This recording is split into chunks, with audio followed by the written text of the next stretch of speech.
جس معاشرے میں مکہ کی سرزمین پر کوئی گھر محفوظ نہیں تھا جس پر تہمت نہ لگی ہو. میں ذمہ داری سے عرض کر رہا ہوں، مطالعے سے عرض کر رہا ہوں، زمانہ جاہلیت میں کوئی گھر محفوظ نہیں تھا، لیکن اسی ماحول میں، اسی بدنما معاشرے میں صرف ایک خاتون ایسی تھی جسے وہی بدنما معاشرہ طاہرہ بھی کہتا تھا اور صدیقہ بھی کہتا تھا.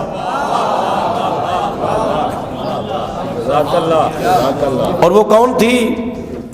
ملیکۃ العرب، خدیجۃ الکبریٰ، مادر زہرا تھی. اس معاشرے میں بھی، جس معاشرے میں بد کرداری کا عروج تھا، جس معاشرے میں بہت کم گھر ایسے تھے جو محفوظ ہوں اس زمانہ جاہلیت میں، تو آج اس بی بی کا جشن ہے کہ جس کی آمد سے پہلے بھی جس کی ماں کو طاہرہ کہا جاتا تھا. کون بطول؟ جس کا نام ہے فاطمہ.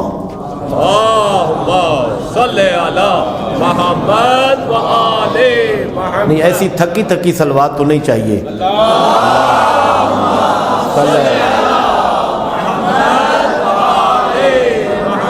اگر اجازت ہو تو بی بی پر صلوات کی عظمت سنا دوں ابتدا میں، اگرچہ جشن تو میرے محترم جعفری صاحب نے پڑھ دیا ہے، ہاں جی، لیکن جو بچی چیزیں ہیں میں آپ کو سنا دیتا ہوں. جی، پیغمبر اسلام فرماتے ہیں، بیٹی قریب ہے، فرمایا یا بنتی من صلی علیک، بڑی عظیم روایت ہے، من صلی علیک غفر اللہ ذنبہ وَأُلْحِقَ بِی حَیْثُ کُنْتُ فِی الْجَنَّہ.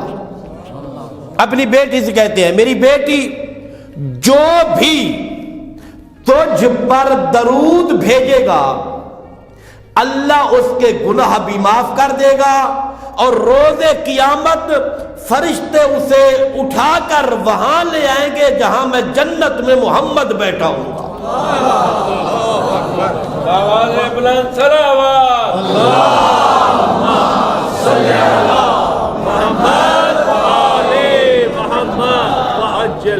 جس صلوات کو ہم معمولی سمجھتے ہیں نا،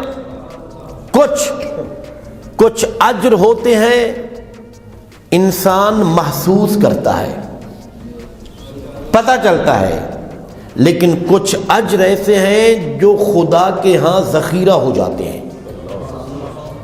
ان کا اندازہ صرف خدا کے پاس ہے، اس کا علم صرف خدا کے پاس ہے. اور ان میں سے ایک اجر ہے جناب سیدہ کی ذات پہ صلوات پڑھنا. مل کر بلند صلوات پڑھیے.